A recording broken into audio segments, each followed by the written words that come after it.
Então, antes de falar sobre o andamento do processo e o estado de saúde da doutora Kátia Vargas hoje, eu queria saber um pouco do senhor como foi que a família recebeu a notícia do acidente em Ondina.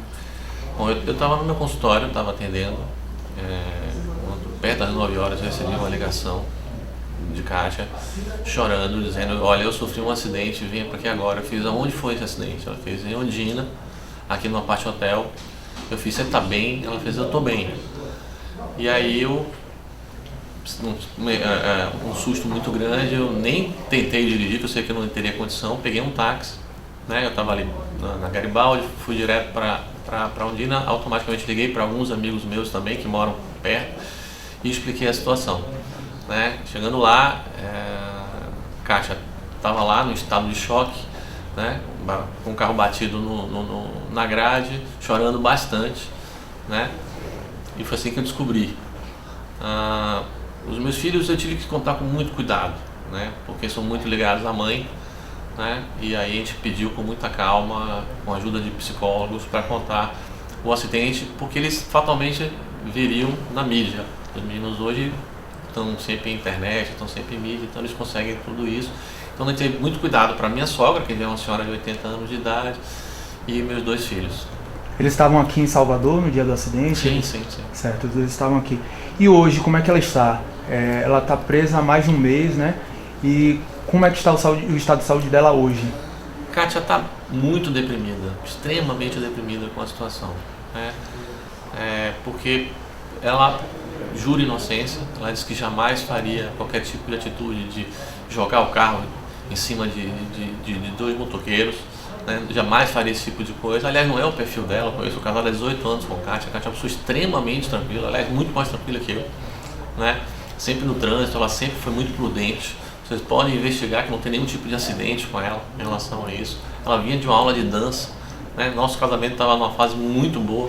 Não tem motivos para ela perder o humor. A Kátia não é uma pessoa rancorosa. Quem conhece Kátia sabe disso. É uma pessoa do bem, uma pessoa extremamente tranquila, extremamente caridosa. Entendeu? Então ela jamais faria esse tipo de coisa. Então ela está muito deprimida, né? Um pouco revoltada com a justiça porque ela está presa, né? Acho que não foi respeitado talvez os direitos dela por ser réu primário, por ter emprego fixo, residência fixa, né? E principalmente por todo esse aparato que a gente não escondeu dela, né? Porque tudo que está acontecendo na mídia, explicando, e ela está muito assim assustada com tudo isso, porque ela, desde o início: eu não fiz isso, jamais faria esse tipo de coisa. Então ela está muito na base de antidepressivos, chora sempre, né? Assim, teremos que trocar de medicação agora, porque depois que foi negado o habeas corpus, ela realmente entrou numa depressão pior ainda. Tá magra, tá perdendo o cabelo, tá um quadro muito difícil para mim como marido ver isso, né? E eu poupo os meninos de verem isso. Eles já foram visitar ela? Não, a gente pediu para poupar os meninos em relação a isso, se comunicam só através de cartas. Entendi. Além do problema emocional que ela tem algum outro tipo de problema físico ou algum tipo de sequela em relação ao acidente que também esteja interferindo na saúde dela? Não, ela teve um problema cervical, né, com a batida, e foi um dos motivos que ela ficou internada no hospital, né? Ainda sente um pouco essas dores, né? Mas assim, o principal dela realmente é o psicológico. Chegou a ser veiculado em alguns portais, em alguns sites, que ela estaria com 38 quilos. De fato essa informação procede? Ela está magra? Não, acho que 38 quilos não, ela está magra. Mas a perda de peso dela é por conta da falta de alimentação ou é por conta de algum outro problema de saúde? Não, ela tá, pela depressão mesmo, você perde Sim. naturalmente o apetite, entendeu? Ainda mais estando na situação que ela está, né? O local que ela está. Então ela se recusa às vezes a comer, a gente tem que ficar, o pessoal da enfermaria estão dando suporte para ver se ela se alimenta, mas nem sempre ela se alimenta, né? Então é por isso que é o grande problema dela. Certo.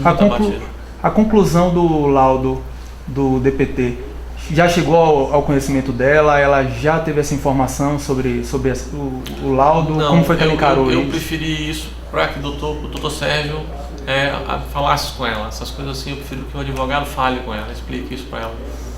Entendi. Em relação à possibilidade de soltura dela, até mesmo após a análise do juiz desses laudos, na verdade, né, sobre o acidente, você e a família têm medo de algum tipo de retaliação ou de hostilidades, ameaças? Vocês estão sofrendo atualmente algum tipo de ameaça por motociclistas ou por familiares por conta do acidente?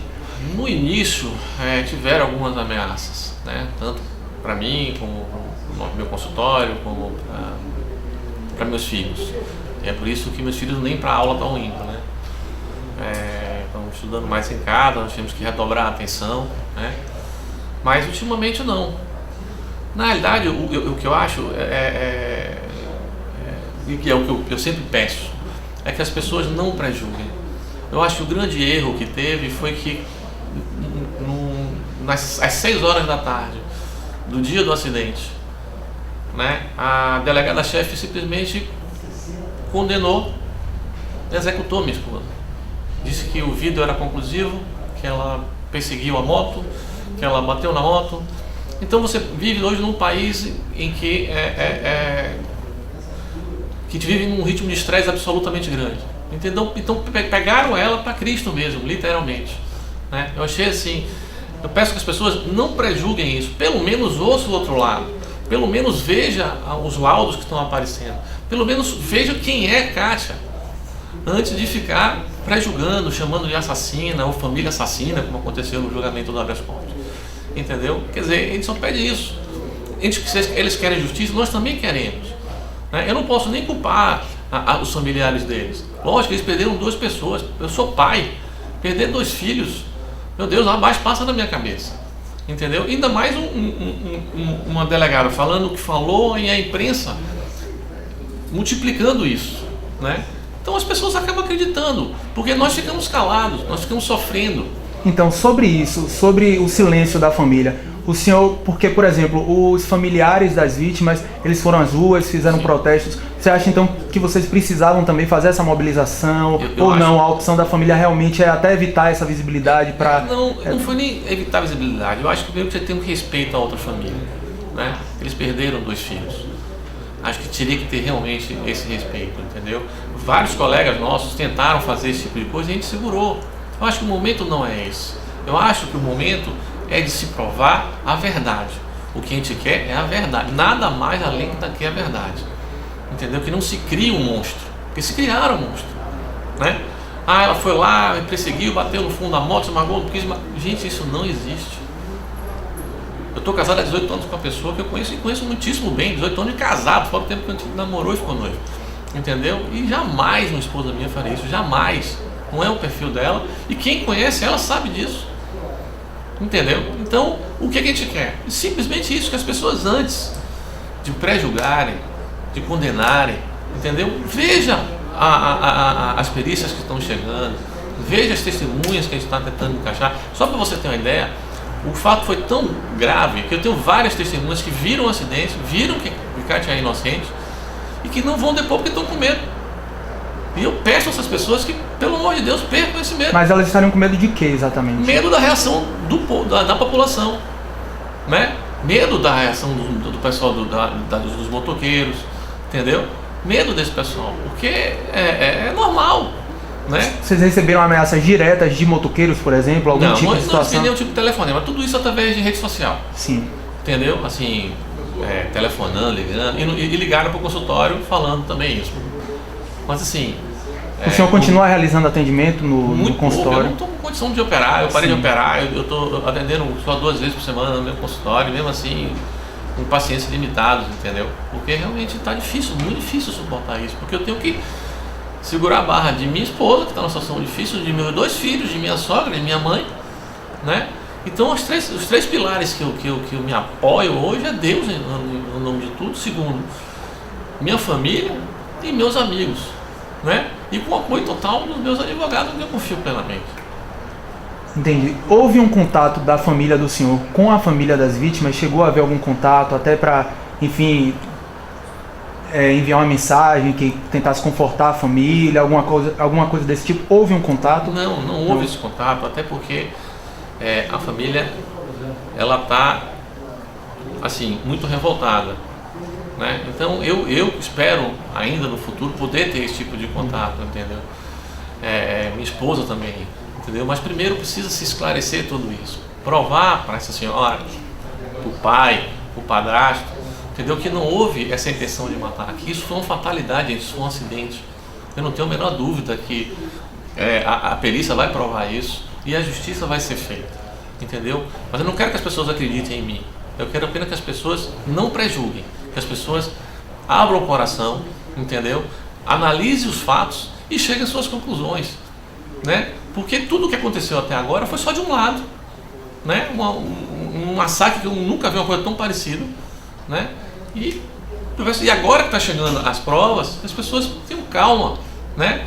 E analisem a situação como um todo e vejam realmente de quem tem culpa, se a culpa foi dela, se foi um acidente, entendeu? É só isso que a gente pede. Então o senhor acha que a prisão dela foi precipitada nesse sentido, por conta de ter, enfim, ocorrido... Devido à comoção que você teve, você entendeu? Eu acho que se tivesse desde o início esperado, né, o resultado da perícia, né, o resultado do filme, eu acho que não teria todo esse problema. Se você analisar, por exemplo, o caso do menino de São Paulo, repare como é diferente o caso, né? O próprio delegado, não, vamos aguardar a perícia, a promotoria, vamos aguardar a perícia, entendeu? Porque perícia hoje, gente, prova a inocência de uma pessoa, né? Perícia, quando eu tive com o doutor Sérgio Habib, foi uma das coisas que ele me falou. Esse Paulo, que vai provar a inocência ou culpa de sua esposa é a perícia, entendeu?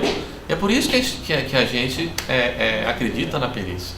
A gente espera isso, que a população aguarde um pouco, analise a situação, para depois julgar.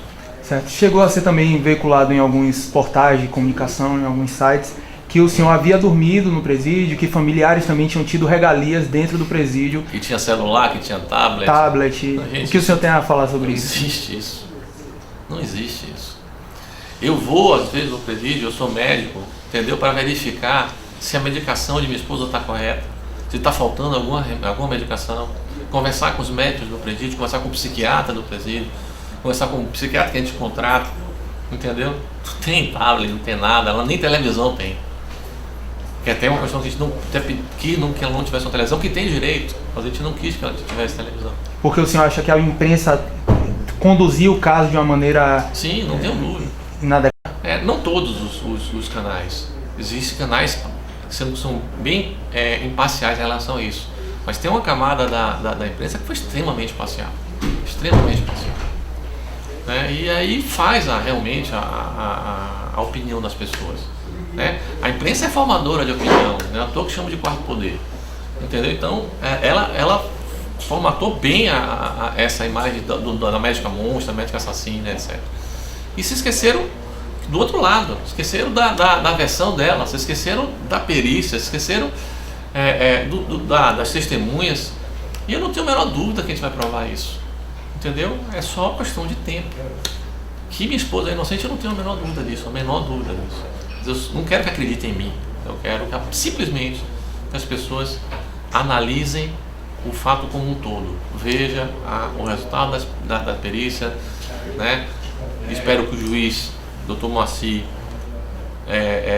relaxe a prisão de minha esposa. Eu acho que já sofreu demais, entendeu? Ela está muito debilitada, está muito, mas muito mesmo assim, né? Se sentindo injustiçada, né? E passar quase 50 dias numa prisão e sendo inocente não é uma coisa fácil para ninguém. Para mim não é, imagine para ela que está sentindo na pele.